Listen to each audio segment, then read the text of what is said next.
Okay.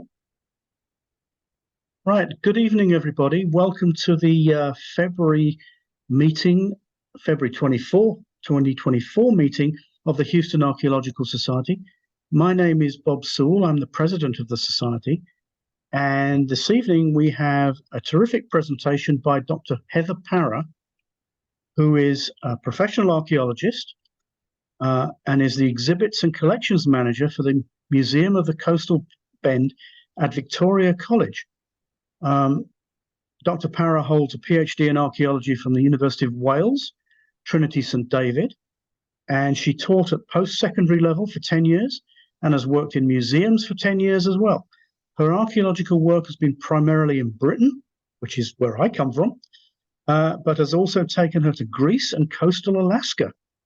In her current role, Dr. Parra oversees an ongoing excavation at the McNeil Ranch site near Victoria, and manages the museum's archaeology lab where materials for the site are processed. This evening, she's going to give us a presentation on the archaeology at the island of Santorini, which is worldwide known for its significant archaeology and its geothermal past. This presentation will discuss work on a newly discovered site back in 2018 at the Byzantine port of Peru. It will also provide an overview of sites at the ancient Spartan city of Thyra, pronounced that right, which is perched on a cliff above Parissa and the nearby Minoan site of Akrotiri. So this evening, please welcome Dr. Heather Parra.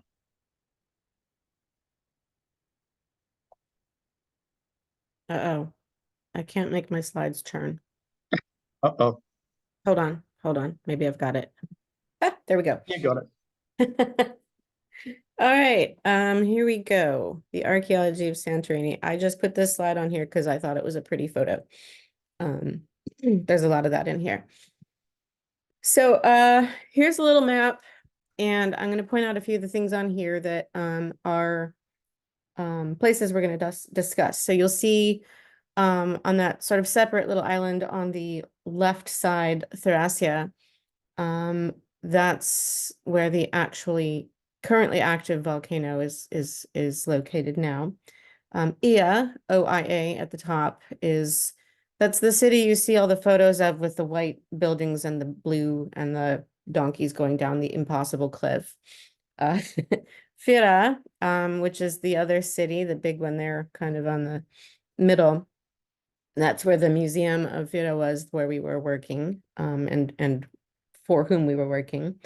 Megalochori, which is the city kind of down toward the bottom interior, was the village that they dumped us all off in. So if you can envision a flat full of 10 confused archaeologists that don't speak Greek in a traditional Greek village, getting a crash course in culture and language, that's what was going on there. Akrotiri down at the bottom, we're going to talk about that. That's the aforementioned Minoan site. And Parissa, which is on the lower right corner, and ancient Thera as well over there. We'll talk about that quite a bit in regards to the archaeology that we were doing.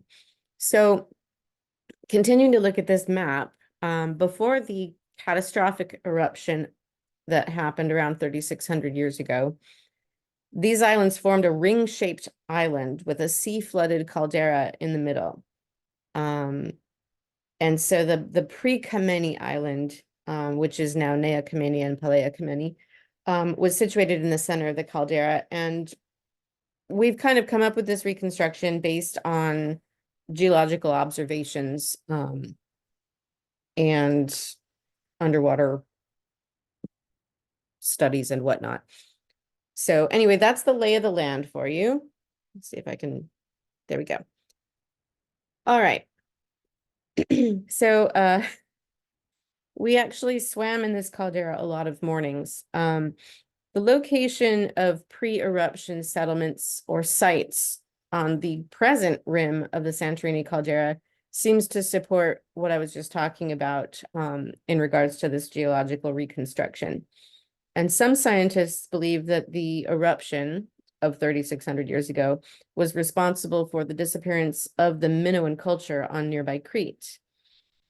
And it's been suggested that the myth of Atlantis developed from the devastating tsunamis that resulted from this eruption, which undoubtedly cleared off numerous small islands in the area, and in theory was also recorded in the Bible, with weird things happen with water moving away from where water should be.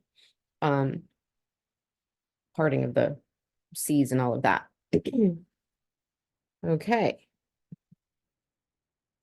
The site. So this photo is a lovely picture of my work boot in the foreground and my coffee and the starting point of our workday. It's a terrible job, let me tell you.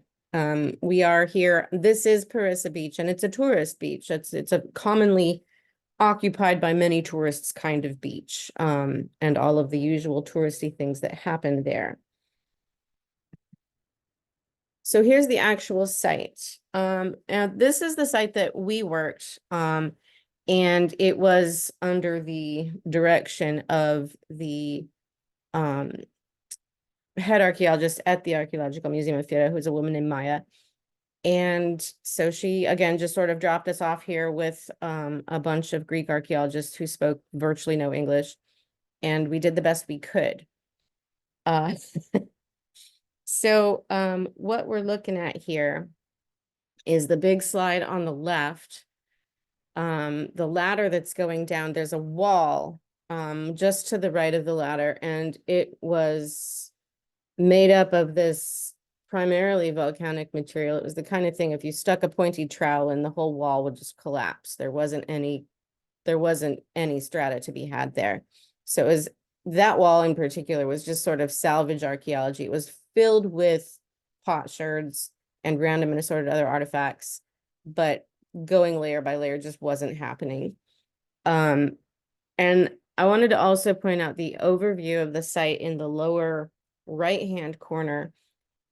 This piece of property was owned by a fellow who wanted to develop a condo, because again, we are about 100 yards from a tourist beach, and it's, pretty nice property.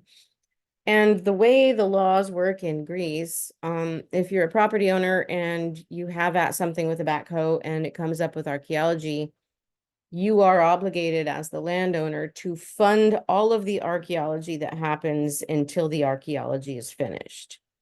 So you can imagine this poor guy that bought this piece of property was going bankrupt funding this ongoing dig. So we were brought in from the UK and elsewhere under an EU grant to kind of expedite things. So this guy wasn't going to be completely just run into the ground with it. So there we all are in a line working that wall. And you can see on the left side how much of that volcanic material was already just coming apart, and then juxtaposed against the wall that's perpendicular that has a bit more structure to it.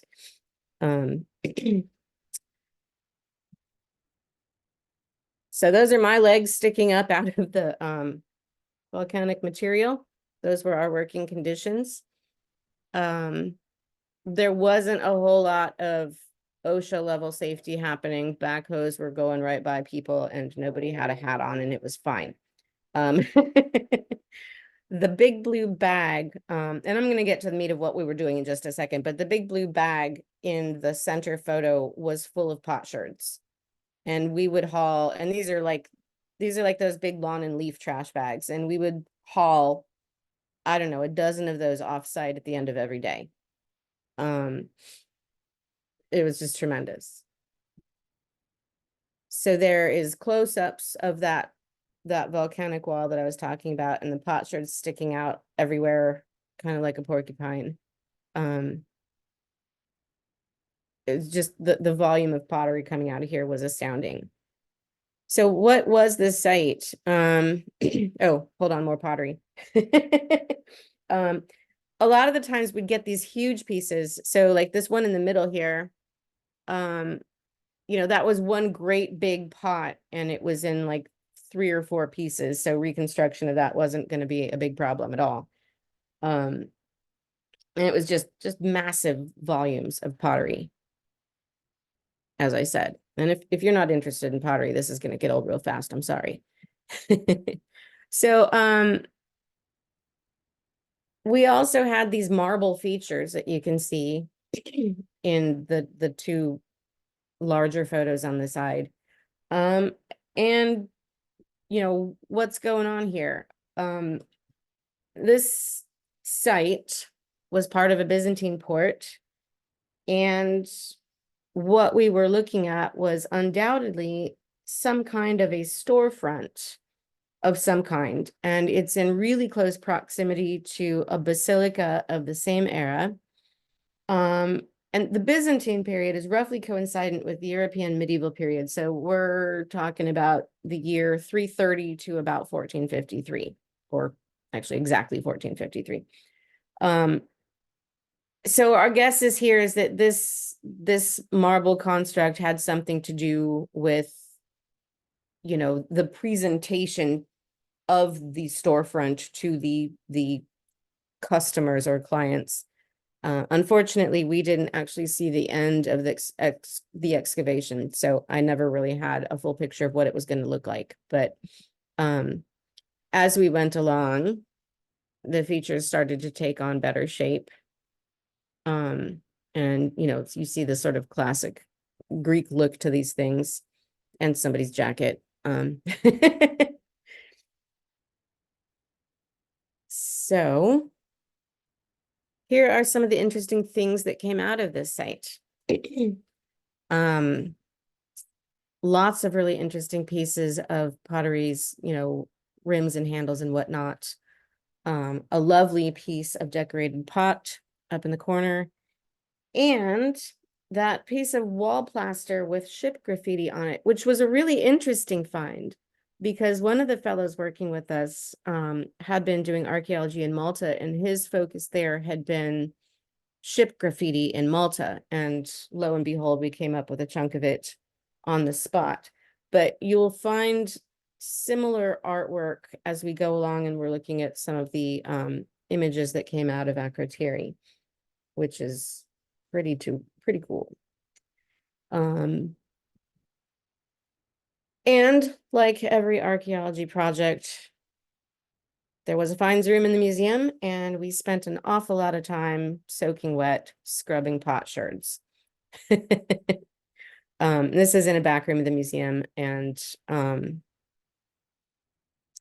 you know, they had an archaeology lab the size of my entire museum currently. It was impressive. So that's the site. It's not much to look at really, but you're going to get a whole bunch of context right about now. This is the very nearby Basilica of Hagia Irini, or Saint Irene. This was like a stone's throw from where we were excavating. We parked our cars between the basilica and the site.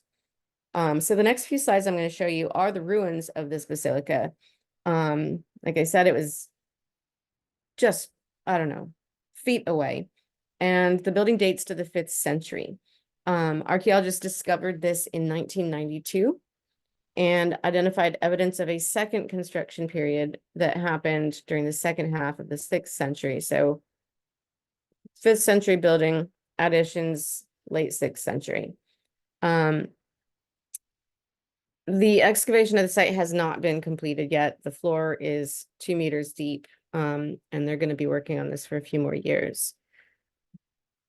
So Parissa, which is this beach I'm talking about, where our site and this adjacent basilica are standing on the site of an ancient city called Elefsina, which was referred to by the 2nd century Alexandrian geographer, mathematician, and astronomer Ptolemy, if you haven't heard of him, as one of the cities of Santorini.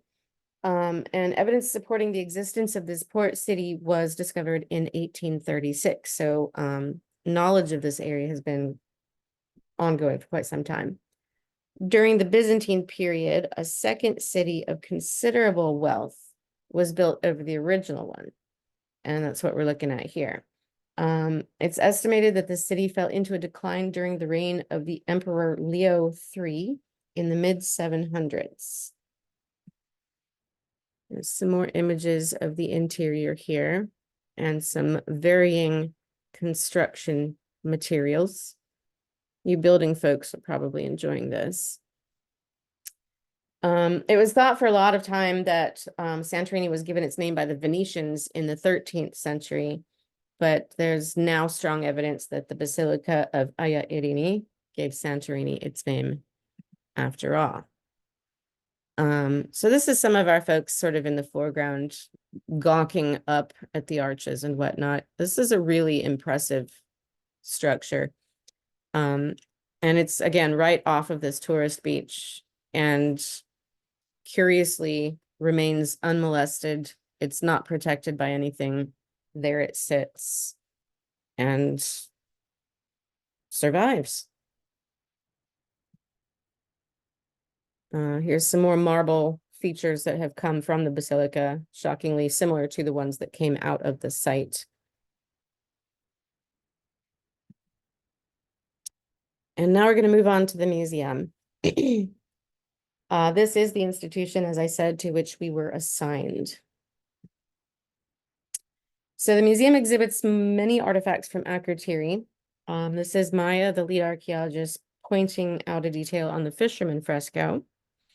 And in the middle and on the right are some of the really enormous pots that were found and reconstructed in-house.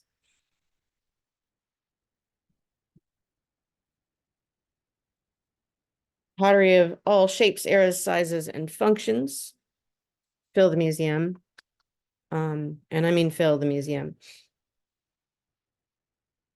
You'll notice that there are a bunch of different design styles on these things. One of my favorite design features was the depiction of animals on pottery. So you'll see on the left the bull directly below the stripes on the pot. And the elongated piece on the right has a row of dolphins and antelope. I don't know, it's kind of a weird mix, but why not, right? So the dolphin is visible on the left end of the pot. Can you guys see my little arrow when I move it around? Anyway, there's the dolphin there. Yeah, we can see your arrow. Oh, good. Anyway, so antelope, antelope, antelope, dolphin. And then the bull is over here with the polka dots. And as I said, if you're not into pottery, this may be a very long lecture for you, and I'm very sorry. I selected this slide because of the elaborate designs on these and the decorative feet and the spouts on many of these. Considering the age of some of this pottery, it's just remarkably elegant and fascinating.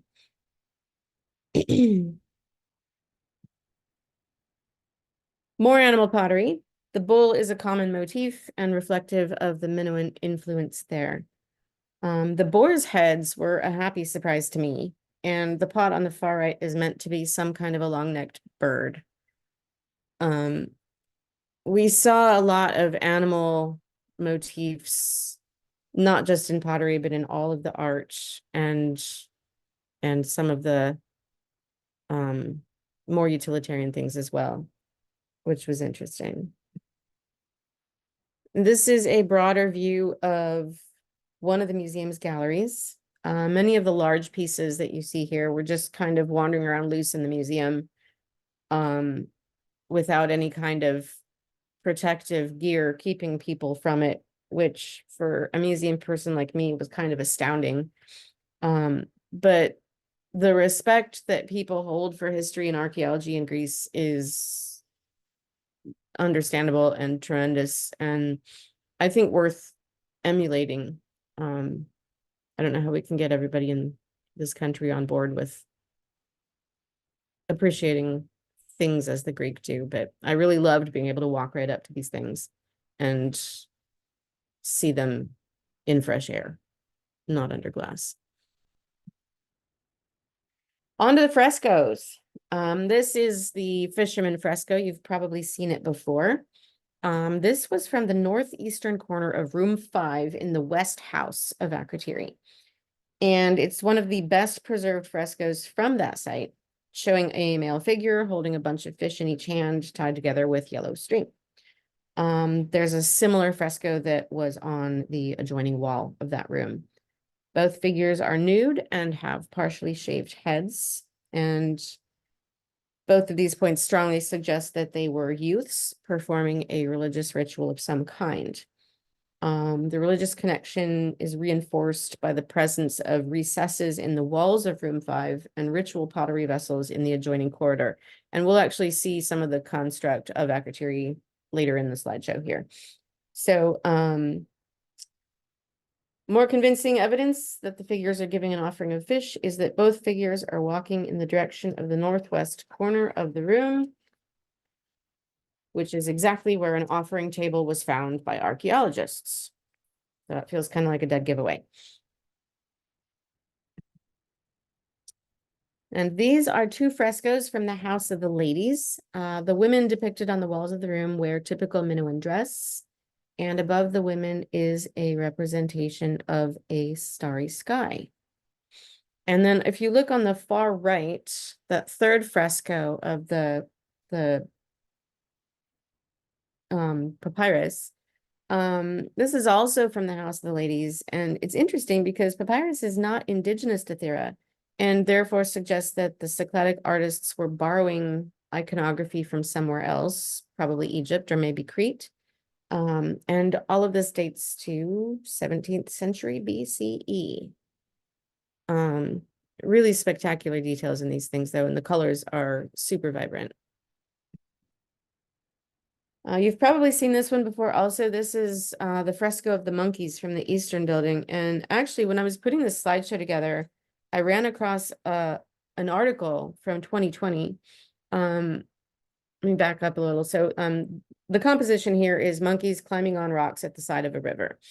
And so this article that I found a couple of weeks ago from 2020 talked about these archaeologists and primatologists making an interesting discovery.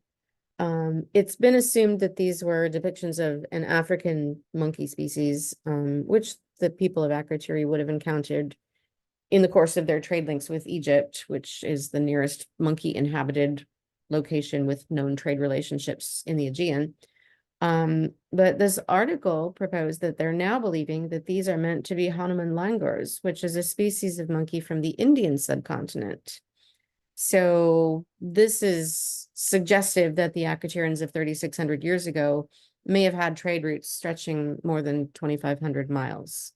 And that boggles my mind. And the article did go on to talk about species-specific features that were obviously stylized in their depictions here, but nonetheless seemed pretty directly referencing these Hanuman langurs. Interesting stuff. The gold ibex. So this gold figurine was found in 1999, and it was a pretty unexpected find. It was found in perfect condition, sealed inside a wooden box. The imprint of the wooden box is the only thing that survived. And that wooden box was inside of a clay chest next to a huge pile of animal horns, mostly goat. And the excavation of this area of Akrotiri is ongoing. And so I don't think that anybody's gotten any serious conclusions about the significance of the figurine. It's hollow and it was made using the lost wax process.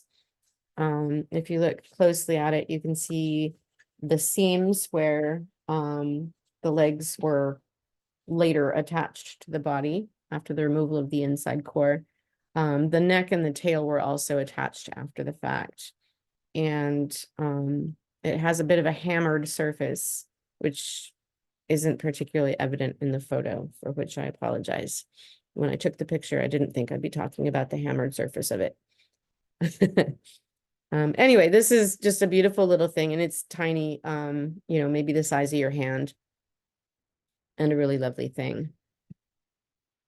So, this is behind the scenes in the museum. The museum employs 3 full-time pot reconstructors. If you look really closely in the middle photo, you can see myself in the black shirt and the messy hair doing something with pottery. Anyway, so the workroom has dozens of these great big long tables that you can see part of one of, and they're all covered in pot sherds from assorted sites. And all who work in the museum's archaeology department have to walk past this room full of tables to get to the offices and break rooms and restrooms, which allows the opportunity for any of us to find pieces that fit together, in which case we flag the sherds and they would then be reviewed by one of the pot restorers. But it was really fascinating to watch these folks work. They would just come in the morning and sit down and build maybe one pot for like a week and a half. And, you know, create pieces where pieces were missing and reinforce them. It was just really, really fascinating work. So here's what we were doing. One of the things that we did for the museum was the accessioning of artifacts. This is part of my current job as well. Only here, the forms that I fill out are in English instead of Greek. So that's refreshing. By the end of my first week here in Greece, I could confidently identify whether a tiny potsherd was Byzantine, Roman, classical, or whatever. That is a skill that I have not had to employ here in Texas yet, but hope springs eternal. Lots of pots. And here we have pot and potsherd storage. So this was collection storage in the museum, and it just went on and on and on. I did warn you there'd be a lot of pots in this, didn't I? But it's just unbelievable how many of these fantastic ancient pots came through thousands of years mostly intact.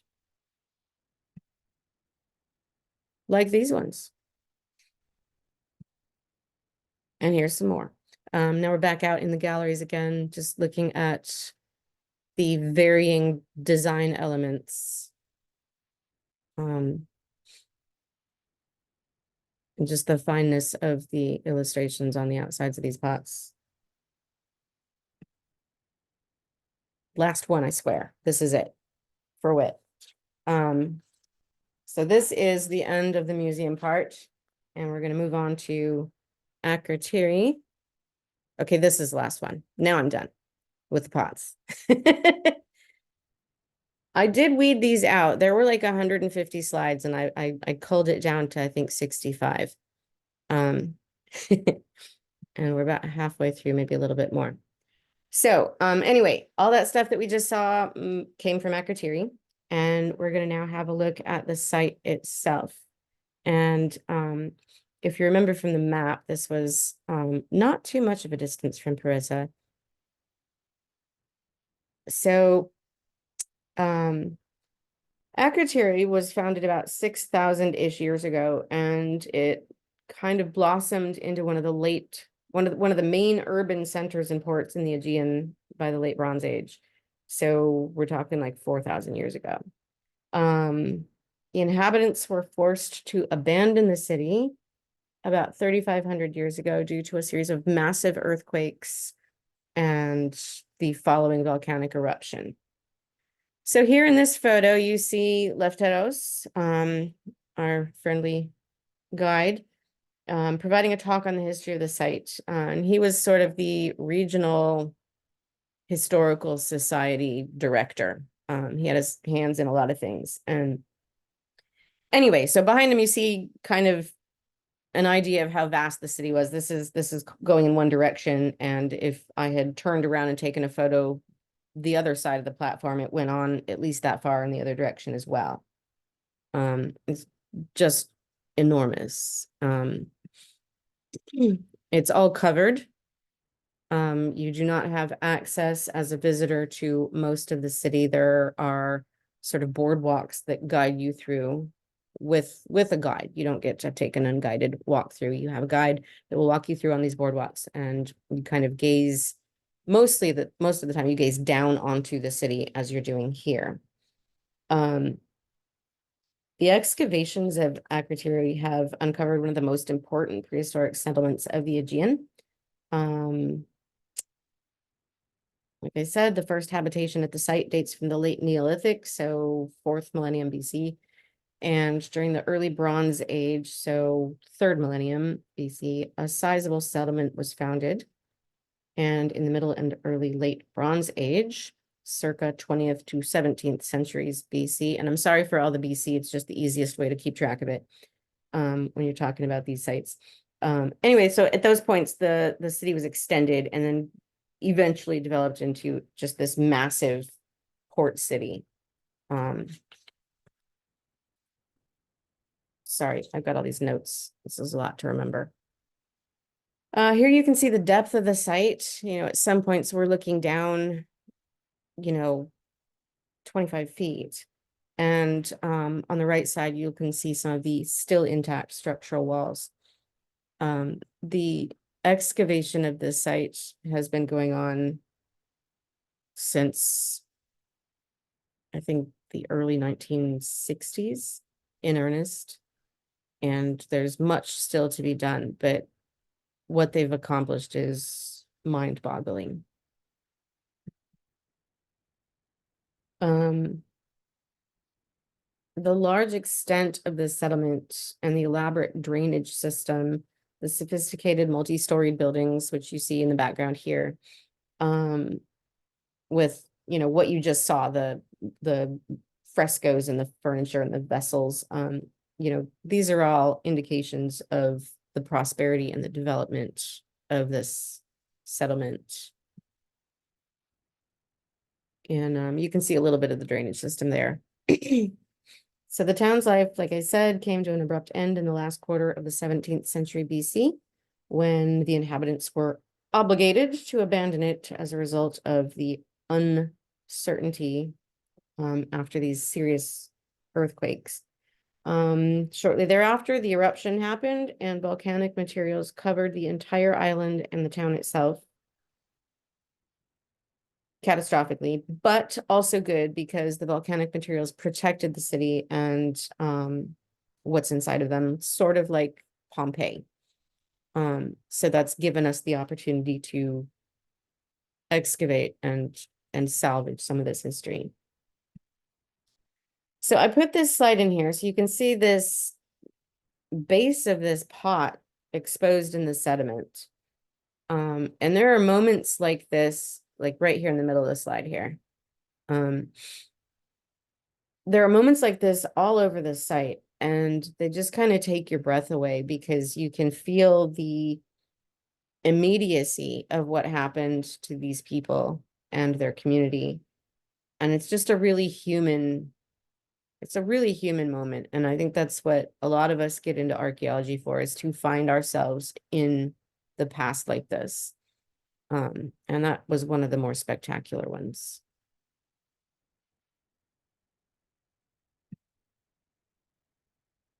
Okay, here we have more details of the city. Buildings largely intact over here in the upper left corner. And on the right, there's some unexcavated areas with more light left to be shed on Akrotiri. So all of this over here is just sort of waiting for archaeologists. So this is Spiros, the architect, and his job is to painstakingly draw every single room of every single building of Akrotiri. And he's roughly my age, and this will be his life's work. He's been doing it for decades and will continue to do it for decades. He was a remarkable man. The detail that he included in his drawings were phenomenal, and he wouldn't let us take photos of his work, so I'm sorry I can't show you that. But I am going to show you back here in this little area with the sandbags is where that little golden ibex came from. So as you see, there's really no work done back there yet. So we'll wait and see what they think that means. This is just another view of the beauty of these structures, and the efforts that are being made to preserve them. You know, these were phenomenal houses and city buildings, and it's fascinating to walk amongst them and see how finely they were crafted for that long ago. What was I going to talk about here? I think this is the final Akrotiri slide. On the left, I was trying to show you the immensity of the project, and on the right are some of the details of the interior of one of the buildings. Evidence of habitation at Akrotiri first came to light, like I said, in the second half of the 19th century. Maybe I didn't say that yet. Well, anyway, it did. So systematic excavations were begun later in the 60s by Professor Spiridon Maranatos under the auspices of the Archaeological Society of Athens. So he had a theory that he had published in the 30s that the eruption of the Thera volcano was responsible for the collapse of the Minoan civilization. And so he commenced excavations at Akrotiri in an attempt to prove his theory. He died in 74, and excavation has continued under Christos Doumas. So we're on to ancient Thera. Now, ancient Thera is on the top of a mountain, directly above the Byzantine port of Parissa. I could stand at that site and look up and see sort of the cliff's edge of where ancient Thera is. The second important period in the history of Santorini is linked with the city of ancient Thera. The excavation there was begun in 1896 in the area of Mesa Vuno, and it revealed ruins of a town which bore evidence of settlement as early as 11,000 years ago. That's Folsom time, folks.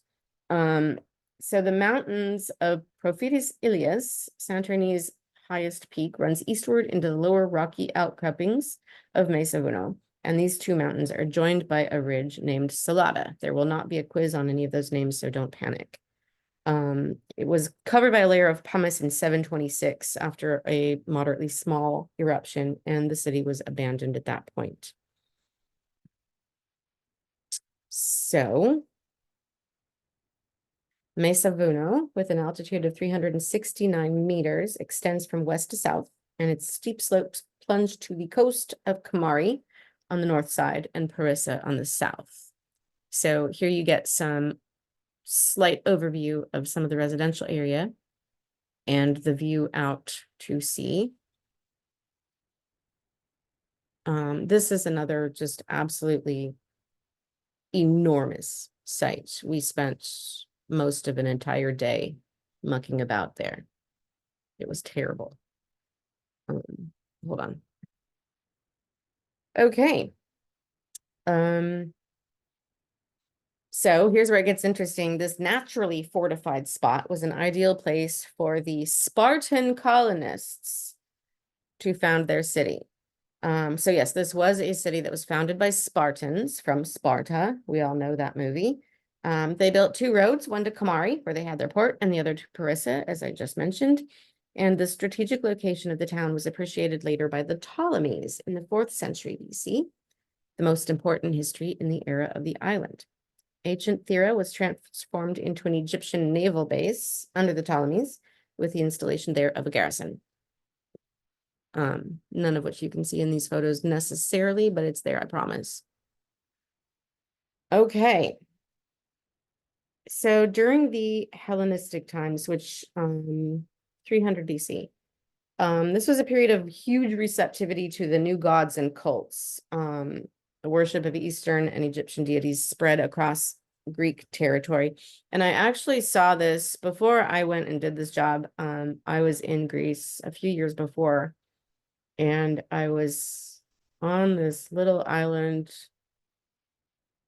called Delos, which I got to by a little tiny boat from Mykonos.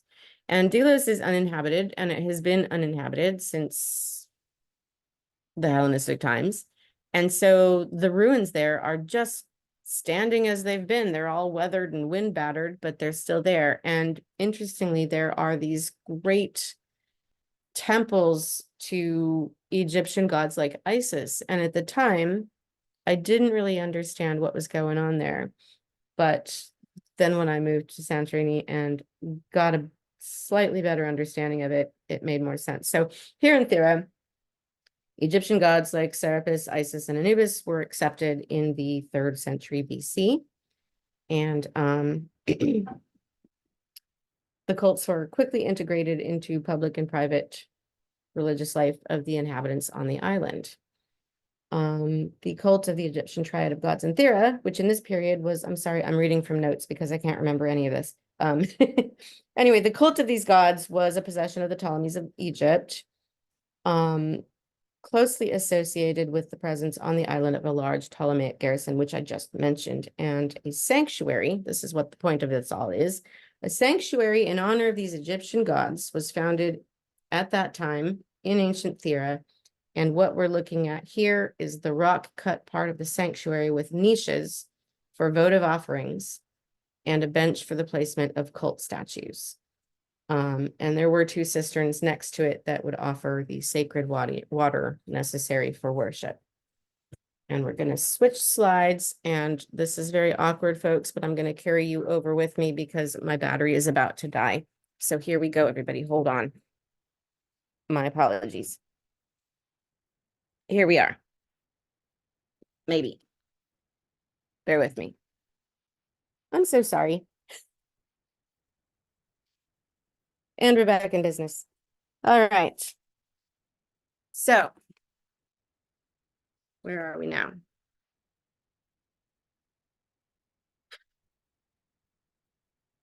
Anybody know what this might have been? I'll tell you. This was part of an underground rain cistern, which was located in the residential area of the city. What's really interesting is that they had these underground rain cisterns below most of the city buildings and residences. You know, understanding, of course, that there is no fresh water on the island of Santorini at all. There's none. So they were dependent entirely on rainwater to survive. So they built these just gigantic cisterns to save water. And this is what they looked like now. And that's another view of that.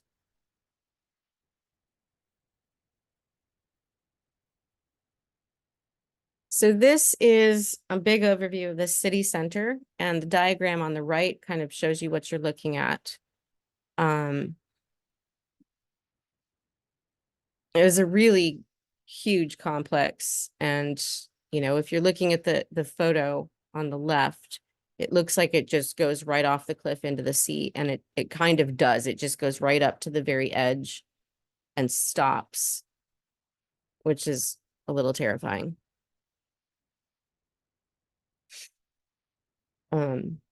And here we have more residences.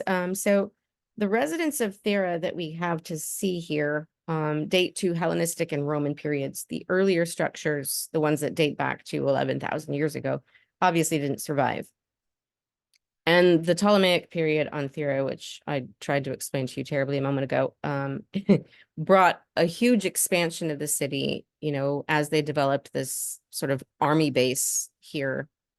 You know, they, of course, brought in people and support folks and services and whatnot. So it just grew and grew and grew. And in that period, it grew out toward the windswept western side of the ridge.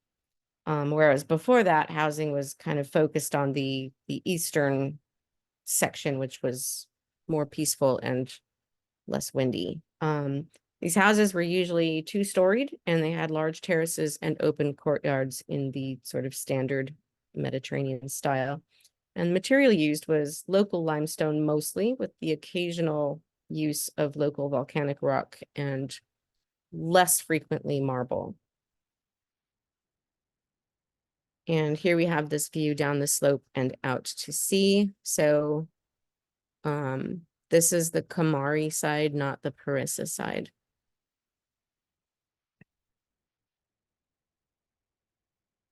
I will tell you there are absolutely no safety measures in place for modern visitors if you're planning to go. And I sort of accepted this as a typically Spartan approach to life.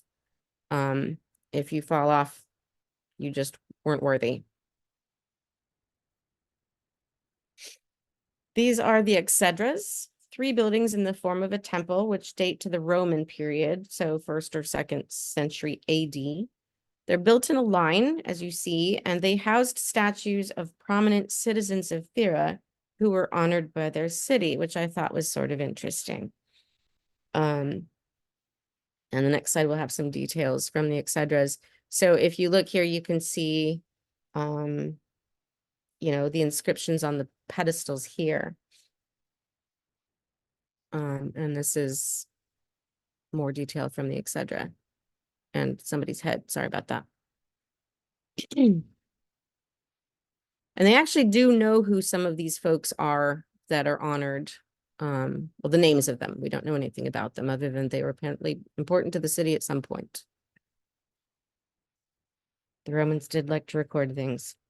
So here we have more pedestals on one side of the temple, and you can see that they had a great number of statues. So I don't know, maybe it was just one of those, like everybody that was anybody in city government got a statue. Hard to say. This is the ruins of a Roman bath built in the 2nd century AD. It was a small one, but it was still considered to be a public bath, and it was one of several across the city. And Roman baths were sort of popular meeting places during the Roman period. And the usual elements of a Roman bath would have included dressing rooms, cold baths, sweating massage rooms, and hot baths. And the only room identified here with any certainty is the hot bath room. And this is something that should be pretty recognizable. This was a theater. You can see the outlines of it here.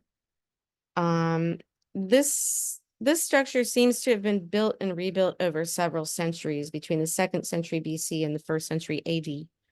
And before the construction of this theater, there appears to have been a similar but smaller structure in place previously. And again, there is a large cistern under the auditorium that collected rainwater.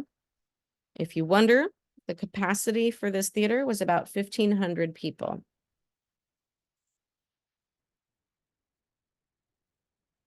And I think, hold on.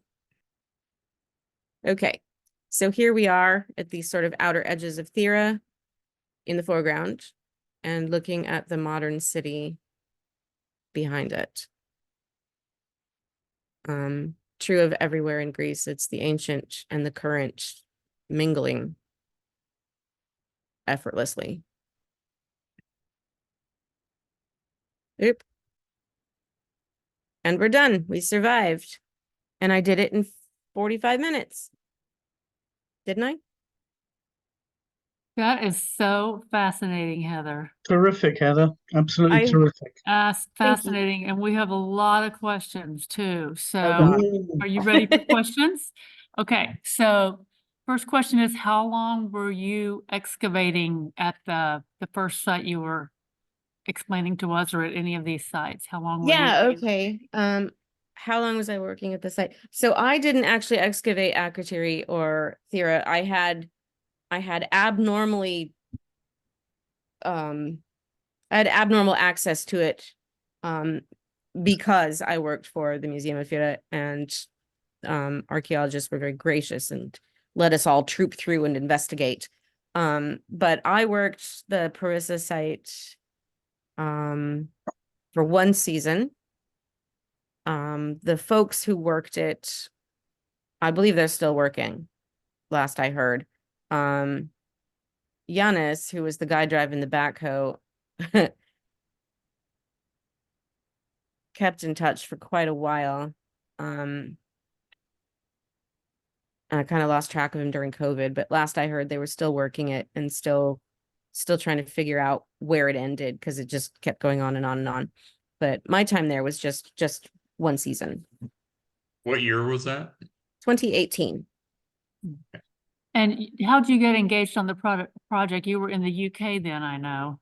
Yeah, this was an EU grant funded project, and it no longer exists, which is a shame.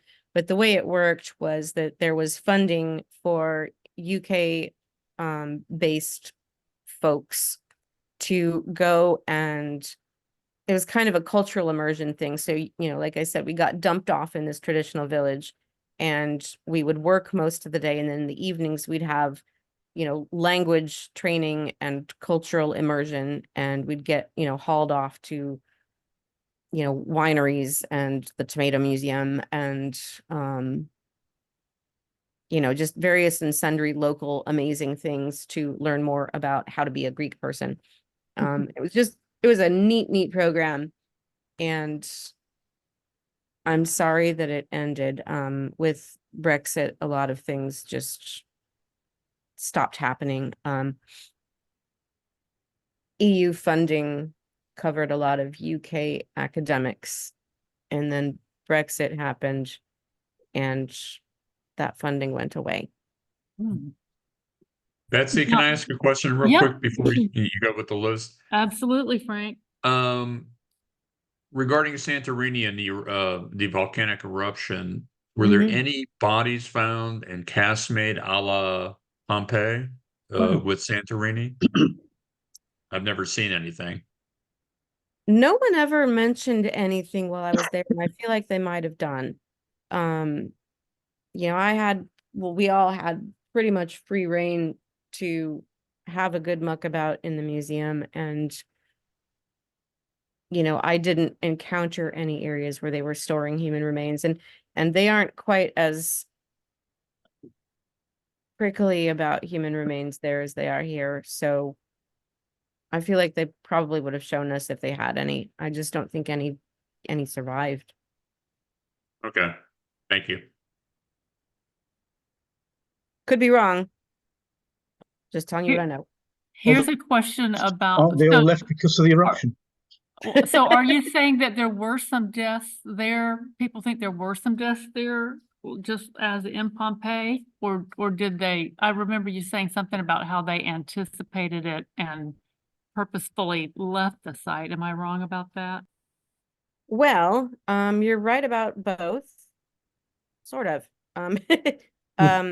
So this was a catastrophic eruption. I mean, like the entire island blew into pieces. It impacted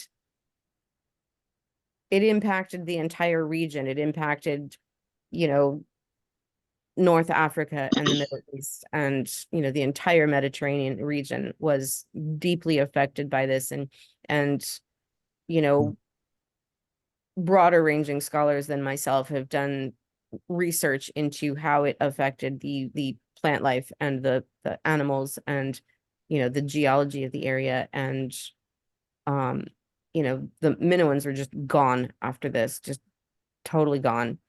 But yes, I think there was some suspicion it was going to happen, but you know, you can't outrun something that big. There's nowhere to go. So I'm sure a lot of people died. I'm sure that they were all jettisoned into the ocean, like half of the island went. And I should have put, there's a beach there called Eros Beach that I would go to regularly to pick up animal bones. And it has these cliffs that are like 8 stories high, and it's all volcanic material. And the island is covered with this stuff. And so you imagine after that eruption, everything was covered with that. So any humans that were, you know, covered by that stuff would just have, you know, been obliterated. Okay, that's pretty sobering. Sorry. Okay. Now, regarding the fishermen stucco painting. Mhm. That looked like an unusual, partially shaved head depiction. Is that common and I just haven't seen it? Or is that an image you see often, is the partially shaved head? You see a lot of that in Minoan depictions, and it seems to suggest I think it's a hairstyle that was bestowed on young people, not on adults, which is one of the hints that they had that these were young boys who were providing religious offerings. The hairstyle was kind of a big clue for that. And also the patterns on the pottery you showed us were just so remarkable and very visual. And I was wondering if there were certain symbols that there are some meanings perhaps known. Was it more than just decorative, or are there any theories about that? You know, in the museum, we had these stacks of books that just had little sample images of repeating patterns, you know, like the little wave pattern and the Greek key pattern and the spirals and the whatever. And a lot of them were applicable to certain eras in pottery making. Whether they had any deeper meaning, I don't know, but I can say that a lot of these kinds of designs are found all over the world. You find them in Asia, you find them in other parts of Europe, you find them in just these broad ranges of cultures and different time periods. So it kind of gets me to thinking about, you know, how much of these kinds of designs are the human, you know, is the human brain just sort of wired to find certain repeating patterns appealing or soothing or decorative? I don't know. I'm not an artist. Well, that's Maybe. certainly fascinating. Here's another pottery question from Jimmy. Do you know if any of these researchers are using artificial intelligence to help reconstruct pottery? And he's included a link about AI holds promise to revolutionize pottery reconstruction.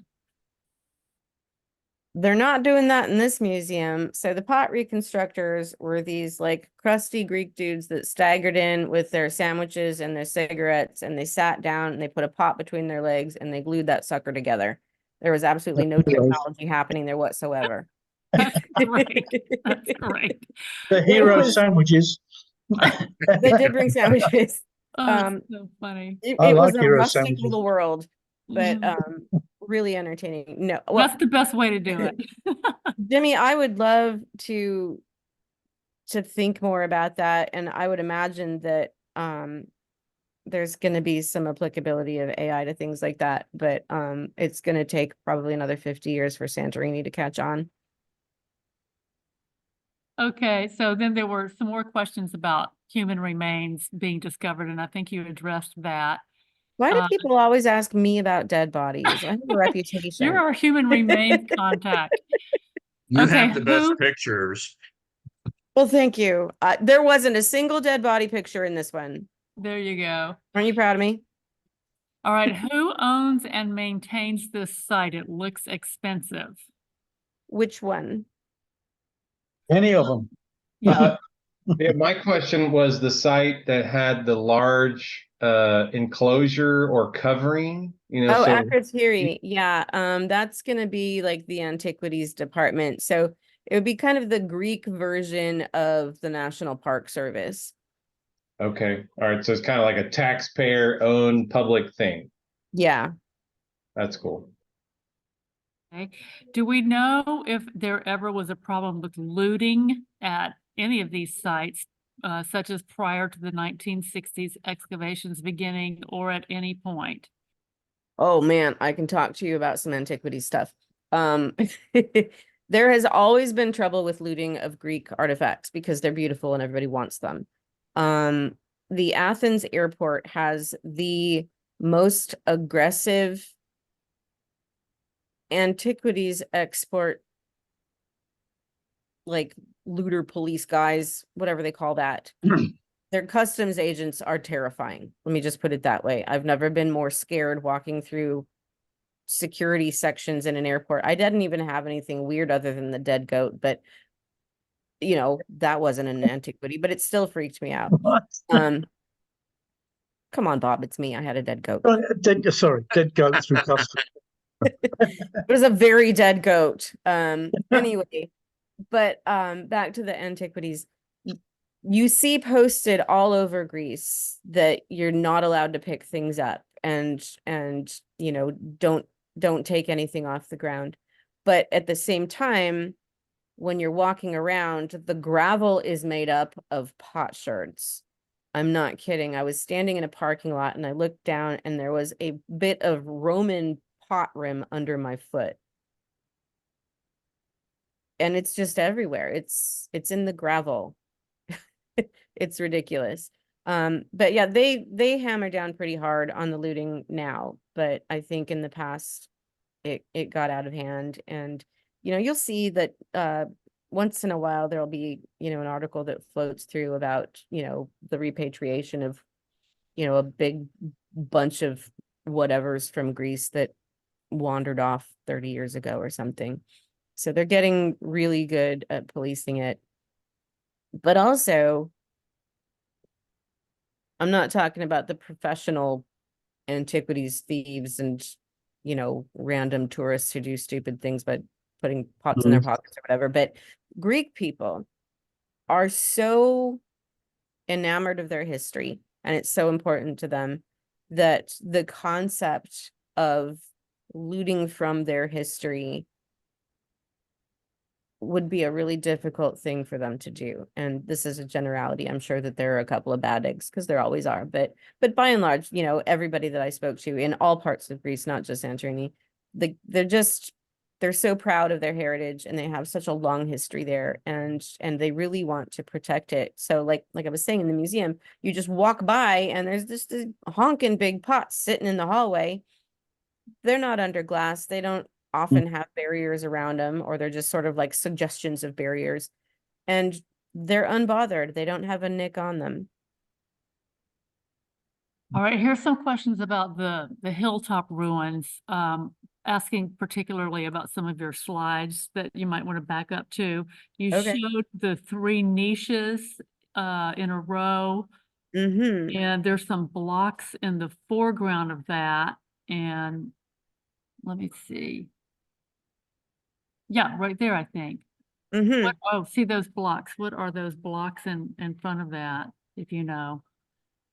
Well, they don't belong there. I think they just, I mean, if you look at the greater image, there's just sort of like slumpy bits of whatever, you know, over here. But what are these things? I don't know that they're anything specifically affiliated with this.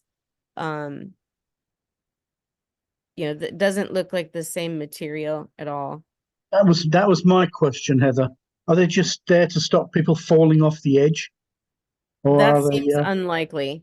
or are they think they care. something important? I don't think they're anything important. I think they're just detritus sitting there. This is such a big site, and they're moving huge chunks of whatever around. And I think sometimes they just need a place to put stuff. Okay. And the theater that's up on top of the hill, did you discuss what indications were found to infer that the theater was built in different stages or eras? You had mentioned it was added onto at this point or that point, I think. Yeah. So it was, I think it was, well, the existing, and I say existing kind of loosely here, the existing ruin was built, you know, over the course of, I think, like 3 centuries. And so, you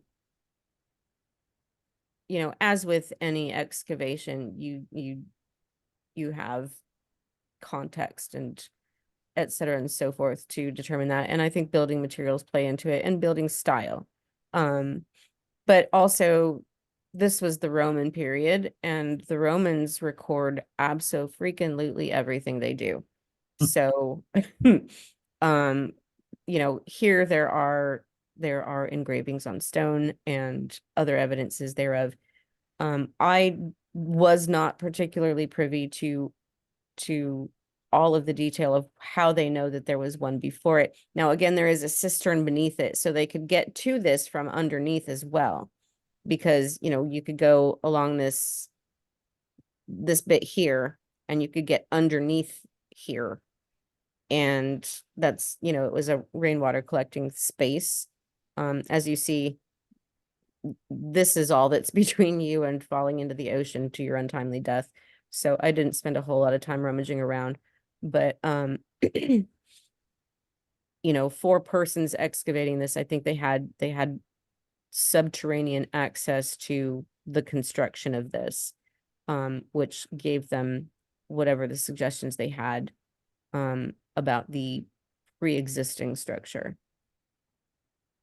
That's kind Fascinating. of a And non-answer. I'm sorry. no, that Oh, all that's good. makes sense. And then the final question we have, unless more pipe up, is there were the rows of statues, and you did have the foundations, the basis for those statues, but do we know where the statues themselves are now? Did they make it to museums, or do we know?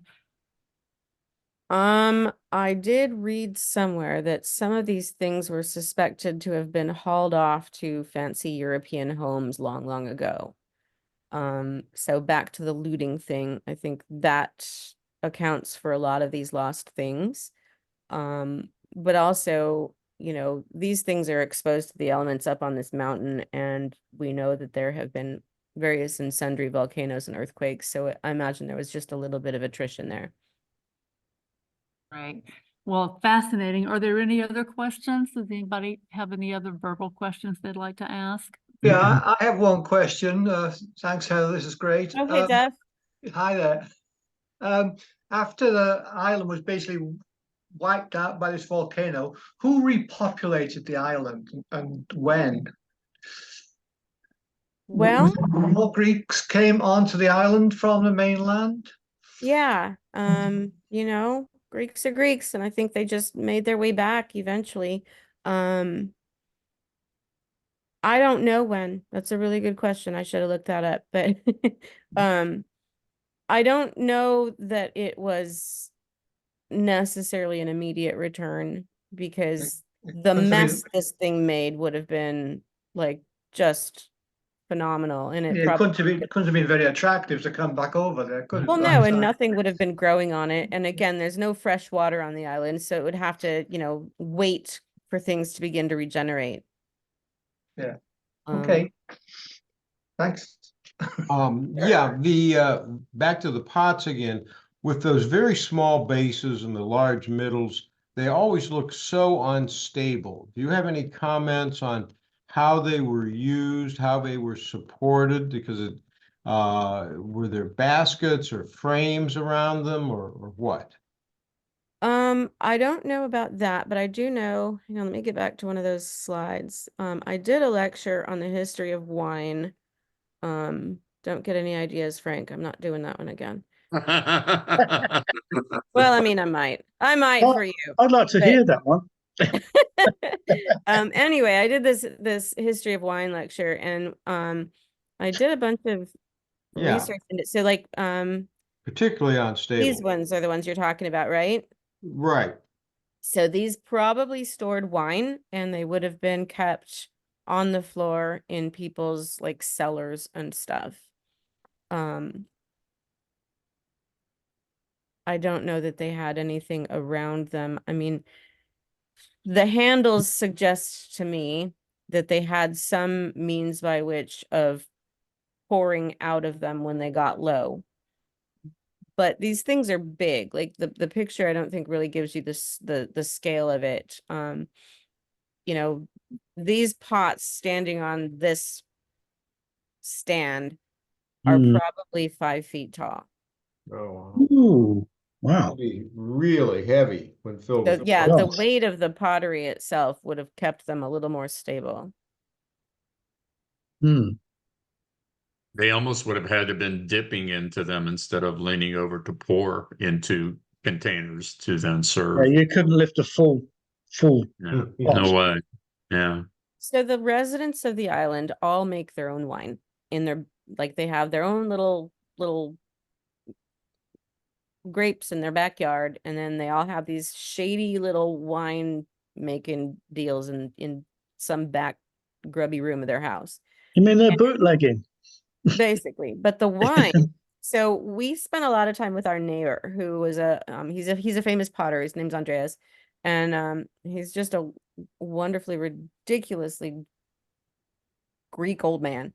And we went over there, and there were a lot of us, and we were hanging around, and he said, well, you know, do you want some wine? And we said, sure. And he went into the back, and he came back with like this little Fanta bottle, you know, like the little ones that you get out of a vending machine. And he'd reused it to put wine in. And we're thinking, okay, there's like 8 of us. This wine is not going to go very far. And he pours us these little like shot glasses of wine. And I'm thinking, all right, dude, this stuff was so potent. This was like wine on steroids. Like, it's like the espresso of the wine world. It was really intense. So I'm imagining that if these folks, these ancient folks, were doing similarly, dipping wine out of here would have been more than sufficient. If you had like a big ladle or scoop type of thing to just dip some out of there, you wouldn't need a whole lot. There you go. Yeah, good. Any plans on going back there anytime soon? Listen, I would go back in a heartbeat. If they called and said, hey, there's an opening, you wouldn't even see me go. I'd just be gone. Is the potter named Andreas Makaris, 5th generation potter on Santorini? Yes. There are quite a few articles about him. He is famous. He is a marvelous man, and I've got this great photo of him and I doing pottery together on my office desk at work. It was one of the neatest experiences of my life. Cool. Well, thank you so much. Are there any other questions? Okay, well, I am No. going to, is there another question? No, I'd just like to say thank you very much, Heather. This has been a terrific presentation. I have thoroughly enjoyed it, as I always do your presentations, and I hope we'll have many more of them. So thank you very much, Heather. We'll be in touch. There's another question popped up, Heather. Oh, You got us inspired with the wine discussion from Oh. Louis. Any idea about the grapes growing there in ancient times and how different from different types of grapes today, like Pinot or Syrah? You'll have to do the wine lecture for us. I guess I'm gonna have to do the wine lecture. It's We'll need been to a have it while. somewhere where we can drink wine. We're not allowed to drink wine at the Trinity Mendon Hall. no, we're going to have to do it in private somewhere. That's right. All right, sort it out, and I'll come with my slides. Okay, so you can I don't know answer the that answer at the question. moment, but I'll figure it out. Okay, that sounds awesome. Well, thank you so much. And I'm going to stop recording now. And also people are welcome to leave the meeting. And thank you very much, Heather. It was fascinating as always. Thank you so much, Heather. We'll be in touch.